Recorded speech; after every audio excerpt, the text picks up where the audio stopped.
আসসালামু আলাইকুম। ইতমিনান বোর্ড বাংলাদেশ হিফজ শিক্ষার্থীদের ডায়েরি নামক একটি তথ্য বইয়ের ব্যবস্থা করেছে।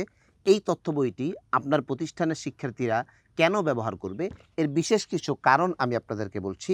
প্রথমত, আমাদের এই তথ্য বইয়ে গতানুগতিক যেই তথ্য বইগুলো বাজারে চলছে, ওই তথ্য বইয়ের মধ্যে যা রয়েছে তা তো থাকবেই।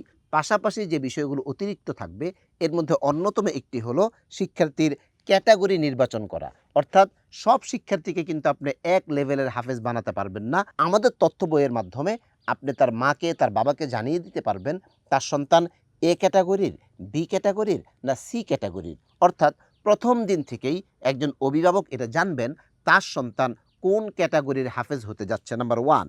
নাম্বার 2, তার সন্তানের মনোযোগের হার কতটুকু। দেখেন, এখনকার যুগে অন্যের সন্তানকে শাসন করতে গিয়ে আপনি কেন বিপদে পড়বেন ভাই? এজন্য এখনকার যুগে পড়ানোর চাইতে বেশি গুরুত্বপূর্ণ অভিভাবকের সাথে যোগাযোগ রক্ষা করা।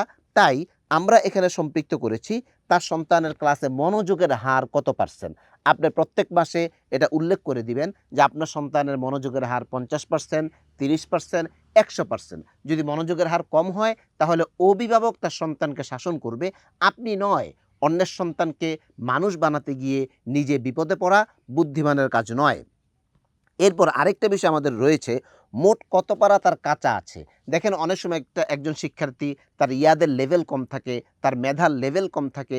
লেভেল অনুযায়ী কিছু পারা কিন্তু তার কাঁচা হয়ে যায়। প্রতি মাসে তার কতটুকু পড়া কাঁচা হয়ে গেল, কাঁচা পড়া সে ইয়াদ করতে পারলো, প্রতি মাসে আপডেটগুলো যদি আপনি তার মা বাবাকে জানিয়ে রাখেন, এটা অনেক বেশি দায়বদ্ধতা থেকে আপনার প্রতিষ্ঠানকে মুক্ত করবে।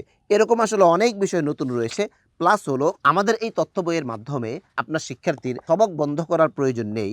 আমাদের এখানে আমরা আমোক্তার 2টি পার্ট দিয়েছি। একটা হলো কাঁচা পারা আমোক্তা, আর একটা ইয়াদের পারা আমোক্তা।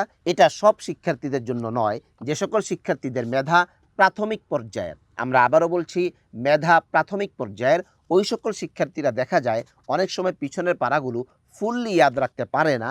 তো তাদের সবক বন্ধ না করে অভিভাবকের সাথে যোগাযোগ রেখে আপনি যদি 2 দিক থেকে আমোক্তা নেন, এটা যদি প্রয়োজন হয় আপনি এই ঘরটা ব্যবহার করতে পারবেন। আবারও বলছি, এটা সকল শিক্ষার্থীদের জন্য না। আপনি শিক্ষার্থীর অবস্থান বুঝে তারপর এটা তার উপরে প্রয়োগ করবেন। এরকম নতুন অনেক বিষয় আমাদের এই তথ্য বইয়ে রয়েছে। তারপর আমাদের এই তথ্য বইয়ে শিক্ষার্থীদেরকে যদি আপনি হিফজের পাশাপাশি জেনারেল পড়াতে চান, এই জেনারেল ক্লাসটা কখন হবে, এখানে কিন্তু আমরা একটা ক্লাস রুটিন এখানে এই তথ্য বইয়ের মধ্যে অ্যাড করেছি। অর্থাৎ আরেকটা বিষয় আমাদের খুবই গুরুত্বপূর্ণ, সেটা হলো মাসিক পড়ার টার্গেট।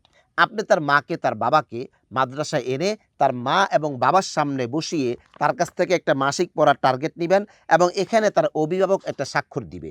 স্বাক্ষর দেওয়ার পর এই টার্গেট অনুযায়ী যদি শিক্ষার্থী পড়া দিতে না পারে, পরের মাসে আবার তার মাকে, বাবাকে ডাকিয়ে আপনি টার্গেটের মধ্যে আবার টার্গেট উল্লেখ করবেন যে আপনার সন্তান গত মাসে টার্গেট পূরণ করতে পারেনি। অর্থাৎ আমি আবারও বলছি, শাসন ছাড়া শিক্ষার্থীদেরকে পড়ানো যায় না, এটাই সত্য কথা। বাট অন্যের সন্তানকে আপনি কেন শাসন করতে যাবেন? অন্যের সন্তানকে শাসনের দায়িত্ব তাকেই দিয়ে দেন।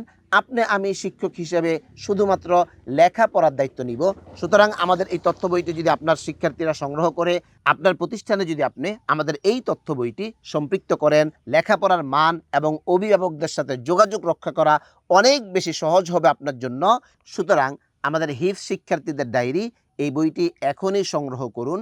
বইটি সংগ্রহ করার জন্য আমাদের ওয়েবসাইট ভিজিট করুন।